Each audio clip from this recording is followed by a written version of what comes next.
Welcome, Scorpio, to your Scorpio March 2021 reading and forecast. It's great to see you. Great to see the subscribers in particular. Much love and affection to you.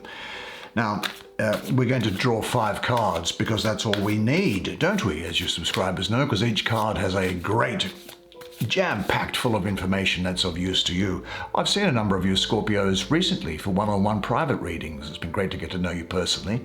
And if you would like to have a one-on-one private clairvoyant reading with me, I use a little bit of tarot, but mainly it's clairvoyant and playing cards and other things that I use to find out what is coming into your future, then just check out the information that's in the description box below and you can see how easy it is for that to happen from wherever you may be living in the world. But now let's get underway, see what there is. We get astrology in these, don't we? Numerology, mysticism, all sorts of stuff. We have the best club on the internet, I think, here, don't we, subscribers?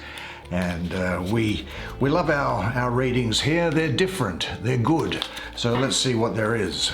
There is here first the 2 of coins. You're going to love the artwork on this, incidentally. Oh, there's the world. You never get to see the world much. Wow, fantastic, beautiful. Well, actually, there's an interesting, some interesting imagery on that, actually, which harks back to the book of Ezekiel in the Old Testament, the prophet Ezekiel in the Hebrew Bible, or the Christian Old Testament. I'm not any religion. There's the 3 of Swords. So what did I say? You've got the 2 of Coins, the world, the Page of Swords, the 3 of Swords, finally. Now, of course, I'm not predisposed to any particular brand of religion myself. I mean, the Abrahamic religions of Judaism, Christianity, and Islam, as well as Hinduism, which is different, and Buddhism, well, all rivers flow into the sea, don't they? Now, what's the final card? Let's have a look. And it is this one. Ah, the 10 of Wands. Fascinating, fascinating. Come and have a look at the great original artwork on these cards while I do the reading for you. Next month's reading will be published on Wednesday, the 10th of March at 2 p.m. US Eastern Time. Fascinating spread of cards here. Here's the 3 of Swords. Here's the 2 of Coins above it. Look, I'll tell you something interesting about tarot. This is an element of earth, and this is the element of air. Earth and air, in my elemental dignities structure, or strength structure, I suppose, which I've developed over the years. Earth and air are enemies, and they weaken each other. And therefore, earth pressing down on this air card is going to weaken this air card dramatically. But I'm going to discuss it with you anyway because it's something that could be coming up just briefly during the month. I'll say a few words about it, but don't take anything it's not too dramatic as it may often be because of the interaction of the elemental suits that are there. Now, in this image, we have a young man who is being sent away by his family. The child and baby have eyes like the father. Now, you may not be able to make out the eyes of the parents there. And this symbolizes the I Ching trigram, the first, second, and third sun, respectively. Now, the young man, he has eyes like his mom. And he is like the biblical prodigal son. You might recall that the prodigal son is a parable that is laid out in the gospel, the Christian gospel of Luke, chapter 15, verses 11 to 32, thereabouts anyway. What else is there about this image that we can see here, and why do I get that prodigal son feeling about it? Well, it's because I see here the pig and 3 acorns that are in here. Now, what happened in the story of now, there's also a sack here full of coins, and in this sack there's really the outline of a prostitute, that I suppose. Now, do the heads of the imagery, the heads of the swords have anything to say to us? Well, I think that these are fools from the tarot. This one is the Tarot de Marseille fool, I'd say. This one is the Visconti Storza fool that's there. And I'd say that this is the Mantegna fool that's on this horizontal line. Now, the prodigal son received his father's inheritance before the father died, and the son took it, went away. He didn't stay to help his father run whatever the business was or farm that they would have had back in those days, unlike his brother, who did stay behind and who didn't take his inheritance. But this son went off and spent all of his money in drinking and girls, spending it with prostitutes. Nothing against prostitutes. Cool girls have got to make a living like everybody else does. But he'd spent all of his money and he was reduced to feeding acorns to pigs. Now, pigs were a very unclean animal in the society in which they had grown up. And so, well, they weren't kosher, because these were, the stories of the Bible, of course, are all about Jewish people. And so they were not kosher, they were unclean animals. And so this was very degrading and shameful anyway. And in due course, the prodigal son returned to the father, and he was met with great joy and rejoicing when he returned home. So there is redemption for us all, and I'll say something about that in just a moment. Now, this is Saturn in the second decan of Libra. You know, the 3rd of October to about the 12th of October. Saturn in Libra. Well, Saturn is exalted in Libra, and so we might expect really good things. But this number 3 here for me mystically is associated with the planet of Saturn as well. And we have a double dose of Saturn.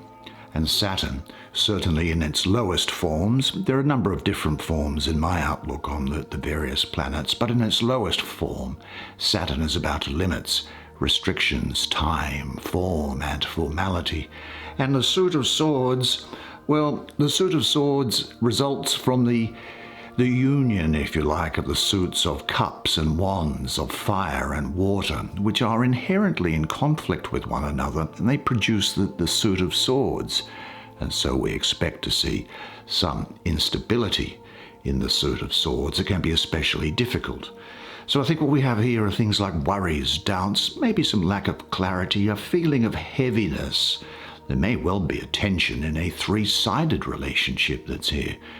But there's some thoughts of anguish, perhaps, that's there, or a fear of trouble ahead, perhaps the parting, or thoughts of past partings and relationships.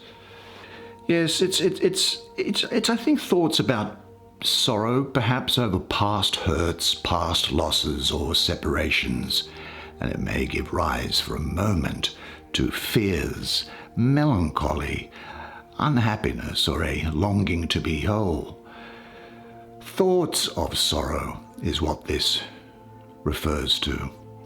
And this might relate to past patterns that you can mentally recognize.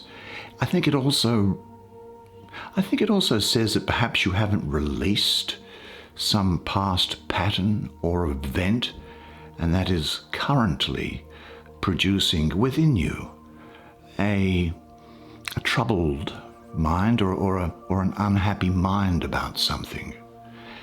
This card is really calling on you to make a clear decision, because only in this way can lost balance be regained. What decisions are difficult for you to make or to face? And remember, of course, that every problem contains within it its own solution. And just to go back to this prodigal son theme that I'm getting from this card here, I'll say this, and it is that despite what you may believe, you can disappoint people and still be good enough. You can make mistakes and still be capable and talented. You can let people down and still be worthwhile and deserving of love. Everyone has disappointed somebody they care about. Everyone messes up, lets people down, makes mistakes. Not because we are inadequate or fundamentally inept or stupid, but because we are imperfect and fundamentally human. And expecting anything different is just setting yourself up for failure. because nobody is perfect. Now let's have a look at this next card, which I want to go to, because I think this is screaming out to be read, and it is this card. The Daughter of the Firmament. Now, let's have a look. Where are you? Are you in focus? There you go. Well, what we have here is a young woman standing naked in the middle of a wreath. She holds two wands, doesn't she? One black and one white. Now the wreath around her is composed of flowers and fruit, and twined with the alchemical snake. See, this snake is this green thing that's twining and circling its way around the thing itself. Now the corners are symbols of the elements, that is, fire, water, air, earth. Stars are above, near an angel, and an eagle, and clouds below, fire below, near a lion, and a bull. Now medieval symbolism matches the lion with the evangelical Saint Mark. The bull is assigned to earth, and that is Saint Luke. The angel is that of air and Matthew, and the eagle is water, that of Scorpio. I'll get to in a second, and that's assigned with St. John. Now I'll tell you something else very interesting about these things here. Here we have a man that is representative of the sign of Aquarius, the fixed sign of air being Aquarius. This eagle, you see, Scorpio, you have three forms. You have the scorpion, which then transforms into a snake, and in your exalted form, you are an eagle, and you are the fixed sign of water. The lion is the fixed sign of air. Each sign has a cardinal, a fixed, and a mutable. Each element, rather, has a cardinal, a fixed, and a mutable sign to it. And here is the bull for earth, the fixed sign of earth. Now there's a book of the Old Testament or Hebrew Bible called the Book of Ezekiel, the prophet Ezekiel. Now in chapter 1, verse 10, he starts his book talking about the vision, having a religious experience and a vision of some beings appearing to him. And he says in chapter 1, verse 10, each of them had a human face at the front. Each of the four had a face of the lion on the right. Each of the four had the face of an ox on the left. And each of the four had the face of an eagle at the back. Such were their faces. Let's have a look and see what this has to say to us. Well, here she is, also the great one of the night time, I think. This is talking about the completion of a project. Your efforts are finally paying off, I think. It's been a long haul, probably a hard slog, but you're almost there. And this is a reminder for you to finish what you started. You are learning to take control of your own destiny. The power of your will is going to get results. You'll be reaching a new level of spiritual understanding as well. This is very much got the sense of Saturn around it as well, I'm getting, and of completion, cosmic union, liberation from bondage and the burning off of karma. I think you'll be one who is gifted simultaneously in completing the old and in initiating the new. You'll be able to bring about change into situations and institutions and even into strongly structured environments. You may well find that you are quite ecologically minded. There is a desire to experience as much of the world and its people as possible. That may be before the age of 21 there was a sexual block that needed cutting through, but that's occurred. And now, something is ending and beginning at the same time. You may be having a great desire to travel or to study or to liberate a sexual reticence. It's now possible for you to see things as they really are. The stage is set for a new beginning or a favorable completion. The events in your life are in harmony with the universe. From what aspects of your life is it time to free yourself? Is there a journey or an enterprise waiting for you to set in motion? Trust your perceptions. Make a list of all unfinished situations whose resolution would give you a sense of relief. And say to yourself, I love to travel. I love to explore the unknown. I am excited about bringing ideas and creative projects into form. I deeply value making a contribution that makes everyone around me better and the world a better place to live. I am at one with the universe. Well, let's have a look at what we had up here, and it is, gee, I love the artwork on these cards. Ah, this looks interesting. Is that who I think it is?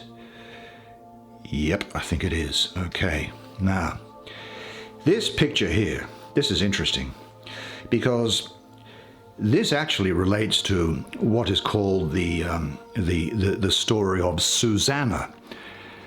Now, in Christian scriptures, you'll be familiar with a book probably called the Book of Daniel. Well, Daniel very often finishes at chapter 12. Well, there was another chapter called chapter 13 added by somebody called the story of Susanna. Now that appears in Roman Catholic Bibles, and it appears in the Orthodox Christian Church's Bibles, but it doesn't appear in the Hebrew Bible, and it doesn't appear in the Protestant Bibles.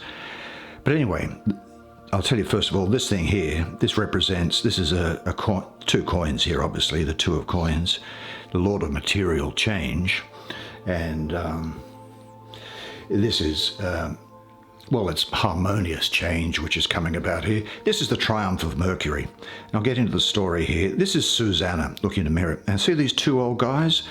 The story of Susanna is this. She was married to a man who was much older than herself in some little village somewhere or other. And the man was older than her, was quite wealthy.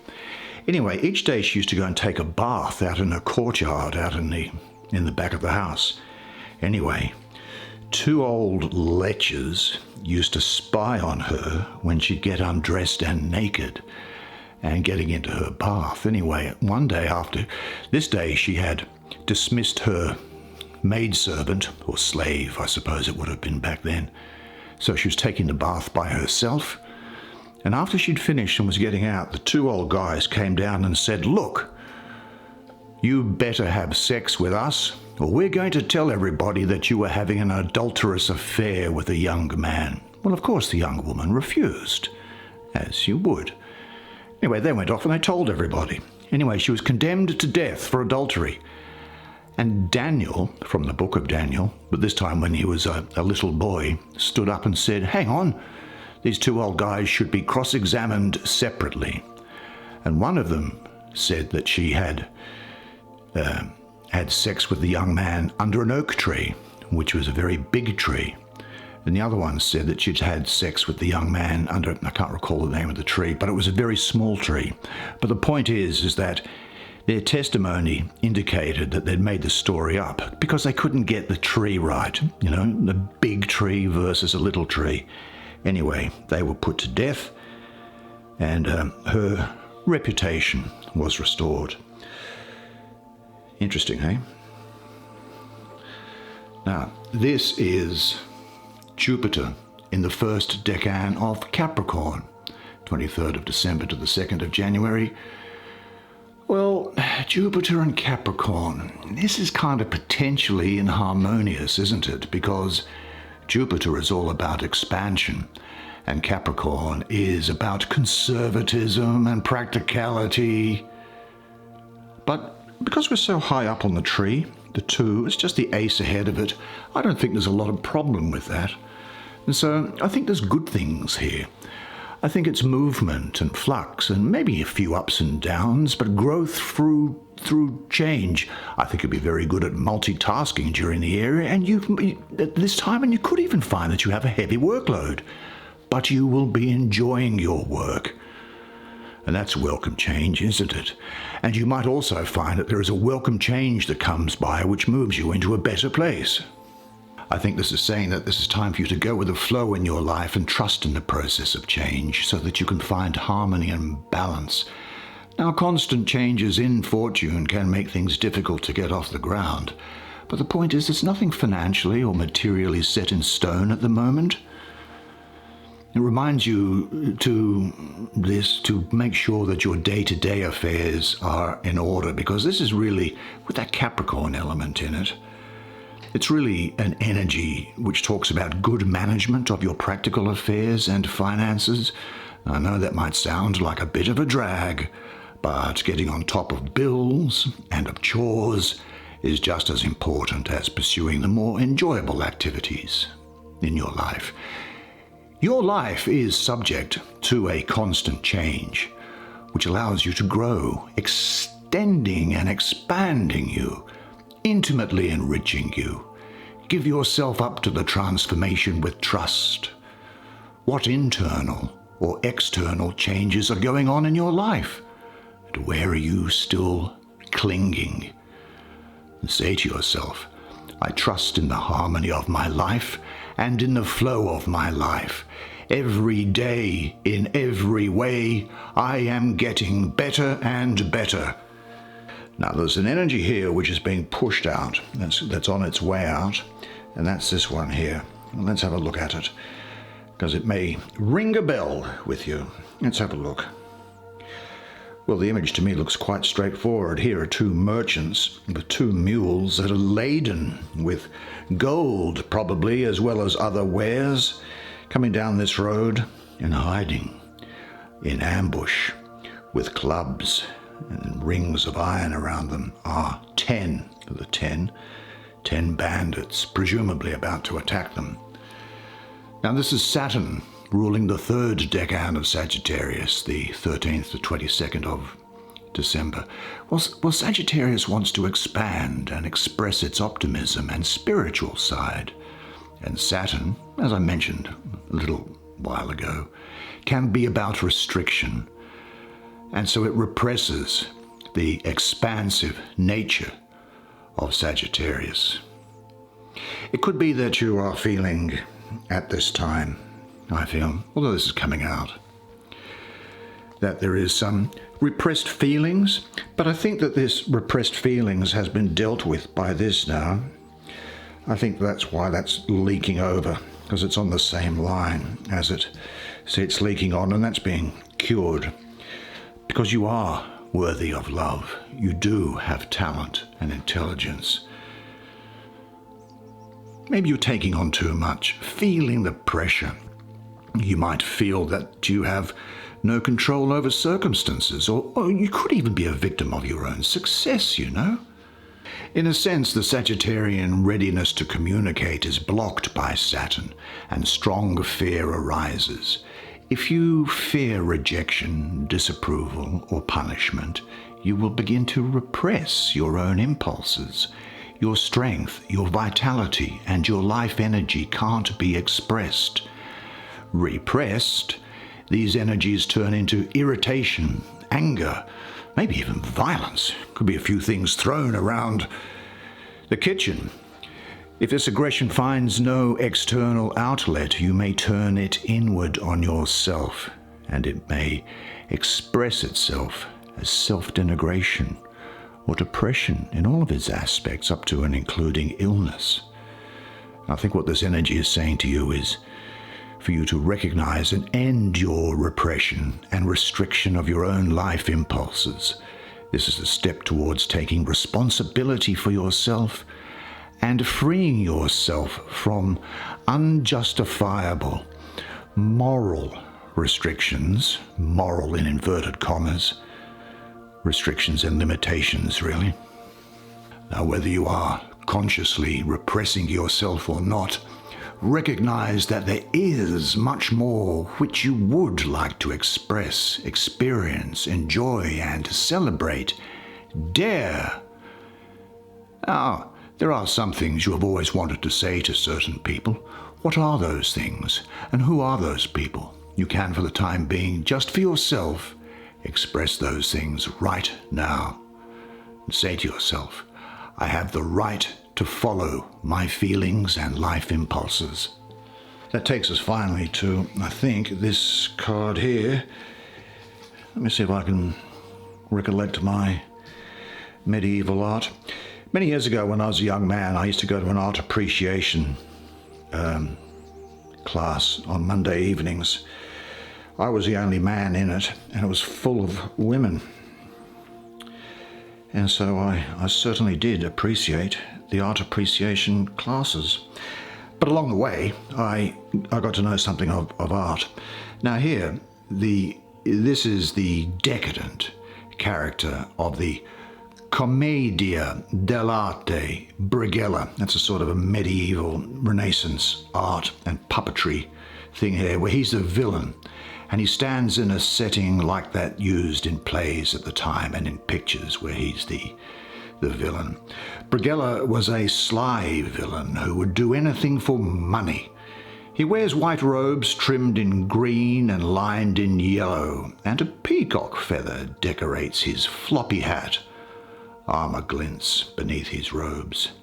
His ears are pointed and decorated with golden rings, and a snake is draped at his neck.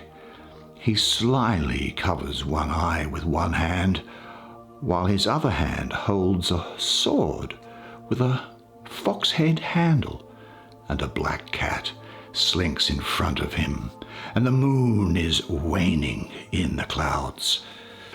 Now, Capricorn, Aquarius, and Pisces, I think, are around here, and they're going to be important to you during this period. Now, these court cards, as I've said before, can be either male or female. So this is someone who is probably young, stern and revengeful, firm and aggressive, skilled in the ways of the world.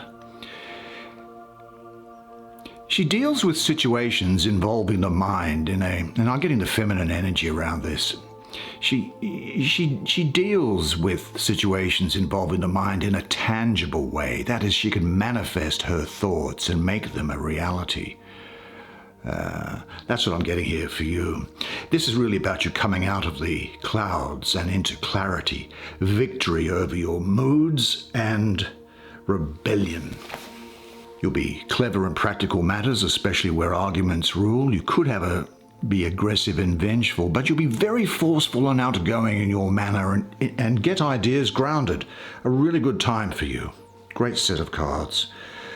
That's the way it is for you this month.